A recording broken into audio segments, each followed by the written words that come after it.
যখন বিশ্বনবী রাস্তার উপর দিয়ে হেঁটে যেত, মনে হয় কোরআন শরীফটা রাস্তার উপর দিয়ে হেঁটে হেঁটে যায়। কোরআনুল কারীম রাস্তা দিয়ে হেঁটে হেঁটে যাচ্ছে। নাইস ওয়াজ, ইসলাম প্রচারে এক ধাপ এগিয়ে। মনে হচ্ছে যে এটা বিশ্বনবী নয়, এটা জীবন্ত কোরআন। পড়েন আল্লাহু আকবার। এজন্য এই নবীকে আল্লাহ এমন স্ট্যাটাস দিয়েছেন, পৃথিবীর কোন নবীকে তেমন স্ট্যাটাস দিয়েছে নাকি? এ নবীকে আল্লাহ এমন মর্যাদা দিয়েছে, গোটা বিশ্বের কাউকে এমন মর্যাদা দিয়েছে নাকি? এমন কিছু গুণাবলী, ক্যারেক্টারিস্টিক্স আল্লাহ বিশ্ব নবীকে দিয়েছে, পৃথিবীর কোন নবীকে সেগুলো দেয় নাই। সুবহানাল্লাহ। খুশি না বেজার? খুশি তো সবাই। কি দিয়েছেন, কি স্পেশাল এক্সট্রা স্ট্যাটাস আল্লাহ তাআলা বিশ্ব নবীকে দিয়েছেন, আমরা শুনি। এক নাম্বার স্ট্যাটাস হলো সাহিবু শাক্কি সাদর। বিশ্ব নবীর সিনা চাক হয়েছে, পৃথিবীর কোন নবীর সেটা হয় নাই। সুবহানাল্লাহ। দুইবার হয়েছে এটা বিশ্ব নবীর জীবনে। হালিমাতু সাদিয়ার বাড়িতে যখন দুধ পান করতে গিয়েছিল তখন হয়েছিল, আবার মেরাজের রাতে হয়েছিল। উম্মে হানির ঘর থেকে চলে সাইয়েদনা জিবরাইল বিশ্ব নবীকে হাতিমে কাবায় শুইয়ে দিলেন। এরপর গলার নিচ থেকে শুরু করে নাভি পর্যন্ত বুকটা কেটে ফেললেন, বিশ্বনবীর হৃদয়টাকে বের করলেন, জামজামের পানি দিয়ে ধৌত করলেন, আবার পেটের ভেতরে হৃদয়টাকে ঢুকিয়ে দিলেন। দিস ইজ কল্ড শাক্কে সাদার। উর্দু ফার্সিতে বলে সিনা চাক, ইংরেজিতে বলে ওপেন হার্ট সার্জারি। সুবহানাল্লাহ পড়বেন না? আমাদের অনেকের ওপেন হার্ট সার্জারি হয় না, গলা থেকে নাভি পর্যন্ত কাটা, সেলাই করে দিলে আবার বাঁচে। এটা বিশ্বনবীর সিনা চাক থেকে আবিষ্কার হয়েছে। পড়েন আল্লাহু আকবার। যে সমস্ত সাহাবারা বিশ্বনবীকে খালি গায়ে দেখেছে, উদম গায়ে দেখেছে, তারা বর্ণনা করেছে দুইটা কাপড় মাঝখান দিয়ে সেলাই করলে যেমনি দাগ দেখা যায়, আমরা বিশ্বনবীর গলা থেকে নাভি পর্যন্ত এরকম সেলাইয়ের দাগ দেখতে পেয়েছি। শাক্কুস সাদর, special status of the last Messenger Muhammad সাল্লাল্লাহু। আর কোন নবীকে আল্লাহ এটা দেয় নাই। খুশি না বেজার? আবার উনি হলেন সাহিবুল মেরাজ। উনার মেরাজ হয়েছে, আর কোন নবীর হয়েছে নাকি? কথা বলেন। বিশ্বনবীর হৃদয়টা বড় ভাঙা, কলিজার টুকরা স্ত্রী খাদিজা নাই, যাকে সবচেয়ে ভালোবাসতেন, সবচেয়ে পেয়ার করতেন, যাকে মাহাব্বাত করতেন। এবং সাইয়েদাতুনা খাদিজার জন্য বিশ্বনবী মা আয়েশাকে ধমকও দিয়েছেন। সাইয়েদাতুনা খাদিজার কথা যখন বিশ্বনবী বলে বেড়ায় মা আয়েশার কাছে, খাদিজার কথা বললে মা আয়েশা বলতেন, ও নবী, কোন জাহিলি যুগে এক বুড়ি মহিলার সাথে আপনার বিয়ে হয়েছিল, মরে গিয়েছে, কবরে শুয়ে আছে। ওই মহিলার পরে কত সুন্দরী সুন্দরী নারীরা আমরা আপনার ঘরে আসলাম, তারপরে ওই বুড়ির কথা আমাদেরকে বলেন কেন? ওই বুড়ির কথা শোনান কেন? বিশ্বনবী রেগে গেলেন। সাইয়েদাতুনা খাদিজাকে বুড়ি বলার কারণে বিশ্বনবী মা আয়েশার চোয়ালটা এইভাবে চেপে ধরেছে। কোনদিন স্ত্রীর গায়ে হাত তোলেননি, শুধু এই একবার খাদিজাকে বুড়ি বলার কারণে মা আয়েশার থুতনি চেপে ধরেছিলেন। আল্লাহু আকবার। আবার বিশ্বনবী বলতেন, রুজিকতু হুব্বাহা, খাদিজার ভালোবাসা আল্লাহ আমার হৃদয়ে ঢুকিয়ে দিয়েছে। আবার বিশ্বনবী দোয়া করলে বলতেন, ও আল্লাহ, ওই কিয়ামতের ময়দানে যেদিন বন্ধু বন্ধুরে চিনবে না, বাবা ছেলেরে চিনবে না, মা তার মেয়েরে চিনবে না, পীর সাহেব মুরিদরে চিনবে না, মুরিদ পীর সাহেবরে চিনবে না, ওই কঠিন দিনে যেন আমি আমার কলিজার টুকরা খাদিজারে ভুলে না যাই। ওই কঠিন দিনে আমি যেন আমার খাদিজারে চিনতে পারি। সুবহানাল্লাহ। তার মানে ভালোবাসা বেশি না কম? সাইয়েদাতুনা খাদিজা ইন্তেকাল করলেন, জাবালে হাজুনের পাশে ওনার কবর। যারা হজ উমরা করতে গিয়েছেন দেখেছেন না, মক্কায় একটা কবর আছে, এটা মাকবারাতুল মাআলা। মাআলা, কিন্তু এটারে বাংলাদেশিরা বলে জান্নাতুল মুআল্লা। কি বলে? এটারে জান্নাতুল মুআল্লা বলবেন না, কারণ এই কবরস্থানে অনেক কাফির মুশরিকেরও কবর আছে, তো ওদের কবরস্থান কি জান্নাত হইতে পারে? এটাকে মাকবারা বলবেন। মাকবারা মাআলা বা মুআল্লা, আর মদিনায় হচ্ছে মাকবারাতুল বাকিয়া। মুআল্লা কবরস্থান মক্কায়, আর বাকি কবরস্থান মদিনায়।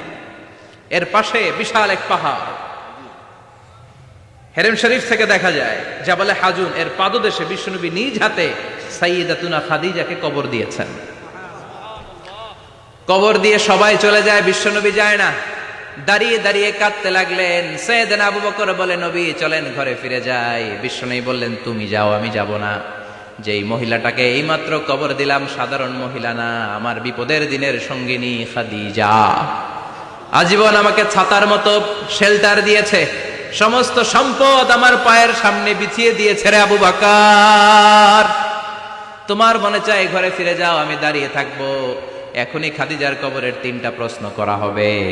আমি খাদিজার পক্ষ থেকে 3টা প্রশ্নের জবাব দিয়ে তারপরে ঘরে ফিরে যাব রে আবু বকর। সাইয়েদনা জিবরাইল এসে বললেন, ইয়া রাসূলুল্লাহ, ইয়া হাবিবাল্লাহ, দাঁড়িয়ে থাকার দরকার নাই, আবু বকরের সাথে চলে যান।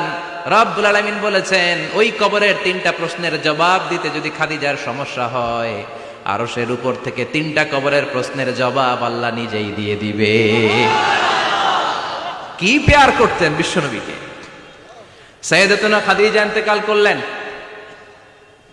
চাচা আবু তালেব ইন্তেকাল করল। দাওয়াত দেওয়ার জন্য বিশ্বনবী ওই তায়েফের ময়দানে গেলেন। তায়েফের ছেলেরাও পাথর মেরে বিশ্বনবীর দেহটারে ঝাঁঝরা করে দিল। বলেন ঠিক কিনা? পাথরের আঘাতে ক্ষত বিক্ষত হয়ে সারা শরীর থেকে রক্ত ঝরে। হে রাসূল, তোমাকে ভুলি আমি কেমন করে? ঠিক কিনা? খাদিজা নাই, আবু তালেব নাই, তায়েফে যে মার খেয়ে আসলেন, অন্তরটা একেবারে ভাঙা, আর মন বসে না, কিচ্ছু ভাল লাগে না। বিশ্বনবীর মনের ভেতরে হাহাকার। বিশ্বনবীর মনে হলো, ডানে বায়ে দুনিয়ায় আমার মনে হয় কেউ নাই। বিশ্বনবী দুনিয়ায় বসে কষ্ট পায়, আরশের উপর থেকে এগুলো দেখে কে? আল্লাহ প্ল্যান করছেন কেমন করে আমার বন্ধুর মনটারে ভালো করা যায়। বিশ্বনবীকে স্পেশাল সারপ্রাইজ দেওয়ার জন্য আল্লাহ প্ল্যান করলেন। জিব্রাইল ডেকে বললেন, ও জিব্রাইল, আমার পেয়ারা নবীকে স্পেশাল সারপ্রাইজ দিব, কিন্তু এই সারপ্রাইজের গিফটটা তোমার হাত দিয়ে আমি দিতে চাই না, তুমি দিয়ে আসলে হবে না। আমার পেয়ারা নবীকে দুনিয়া থেকে টান দিয়ে আমার আরশের উপরে নিয়ে আসো। সাহিবুল মেরাজ, যেই নবীর মেরাজ হয়েছে আর কোন নবীর হয় নাই। এই মেরাজ করতে যে কত কাণ্ড, কত প্ল্যান প্রোগ্রাম। আল্লাহ টাইমের স্পিডকে আল্লাহ থামিয়ে দিলেন। মক্কা থেকে উঠিয়ে বিশ্বনবীকে এক মরুভূমিতে রাখা হলো রাতে। বললেন দোয়া করেন। দোয়া করে বিশ্বনবী বললেন, ভাই জিবরাইল, এটা কোন জায়গা, কোথায় দোয়া করব? সাইয়েদনা জিবরাইল বলেন, নবী, কিছুদিন পরে এই জায়গায় আপনি হিজরত করে আসবেন, এই জায়গার নাম ইয়াসরিব, মদিনা। দোয়া করলেন। আবার সেখান থেকে তুলে এক পাহাড়ে রাখা হলো, নবী দোয়া করেন। দোয়া করে নবী বললেন, এটা কোন পাহাড়? অন্ধকার, আমি তো কিছু চিনি না। সাইয়েদনা জিবরাইল বললেন, নবী, এটা সাধারণ পাহাড় নয়, এই পাহাড়ের কথা আল্লাহ কোরআনে বলেছেন, এই পাহাড়ের কসম আল্লাহ কোরআনে খেয়েছেন। এই পাহাড়টা হলো আপনার ভাই মুসার পাহাড়, তুর পাহাড়। তুর পাহাড়ে তিনি দোয়া করলেন। কত কিছু করে বিশ্বনবীকে আল্লাহর আরশে নিয়ে যাওয়া হলো। সাহিবুল মেরাজ। বিশ্বনবী ছাড়া আর কোন নবীর কি এরকম মেরাজ হয়েছে? সবাই বলেন হয়েছে। এরপর উনি হলেন সাহিবুস শাফা, শাফাতের মালিক। বিশ্বনবী ছাড়া কিয়ামতের ময়দানে কেউ আমাদের জন্য সুপারিশ করতে পারবে? পাগল হয়ে যাব আমরা। সূর্যটা মাথার কাছে, ক্ষুধায় তৃষ্ণায় জিহ্বাটা কুকুরের মতো বের হয়ে ঝুলতে থাকবে। মাথার মগজগুলো গলে গলে নাকের ছিদ্র দিয়ে, কানের ছিদ্র দিয়ে বেয়ে বেয়ে পড়তে থাকবে। বাবা ছেলের দেখলে দিবে দৌড়, বলবে চিনি না, ইয়া নাফসি, আল্লাহ আমারে বাঁচাও। ঠিক কিনা? পীর সাহেব মুরিদ রে বলবে চিনি না, মুরিদ পীর সাহেব রে বলবে চিনি না, ভাই ভাই রে চিনবে না। সব নবী আর সব উম্মতের একটাই জিকির, ইয়া নাফসি, ইয়া নাফসি। নবীও জিকির করে ইয়া নাফসি, উম্মতও জিকির করে। সবাই সাইয়েদনা আদম রে ধরবে, সাইয়েদনা আদম বলবে আমি পারবো না। নূহের কাছে যাও, সাইয়েদনা নূহ বলবে পারবো না। ইব্রাহিমের কাছে যাও, সাইয়েদনা ইব্রাহিম বলবে পারবো না।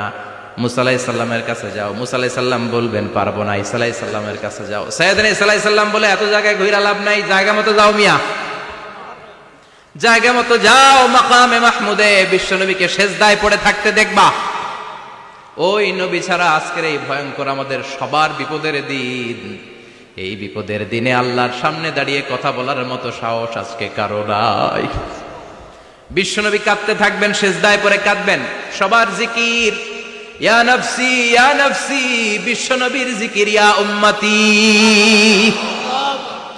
কাঁদতে কাঁদতে নবী আমার বেহুশ, সবাই বিশ্বনবীর চারদিকে দাঁড়িয়ে থাকবে গোল হয়ে, আমার নবী মাকামে মাহমুদে সিজদায় পড়ে থাকবে। বিশ্বনবীর কান্না দেখে আল্লাহর সহ্য হবে না। আল্লাহ বলবে, না নবী ইরফা রাসাক, মাথা উঠান, আর সইতে পারি না, সাল তোতা, এবার চান, কি লাগবে আপনার সব দেব।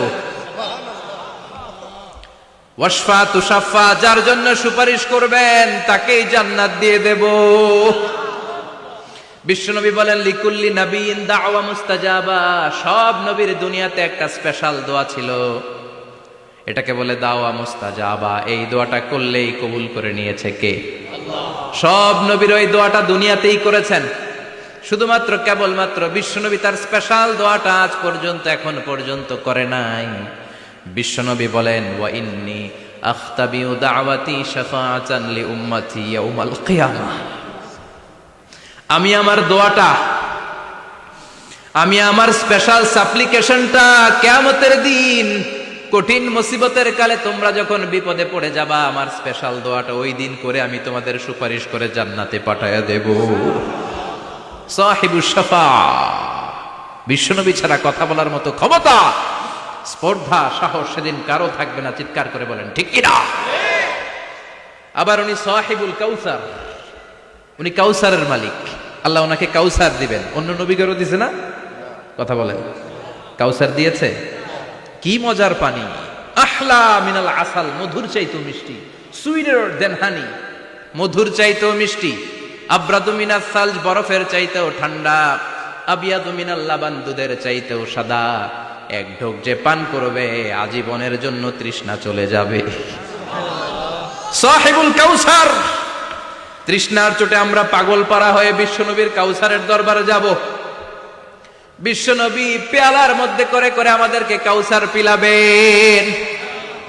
এই কাউসারের ক্ষমতাও রব্বুল আলামিন পৃথিবীর কোন নবীকে দেন নাই। সব নবীরাও বিশ্বনবীর কাছে চেয়ে চেয়ে কাউসার সেদিন খাবে।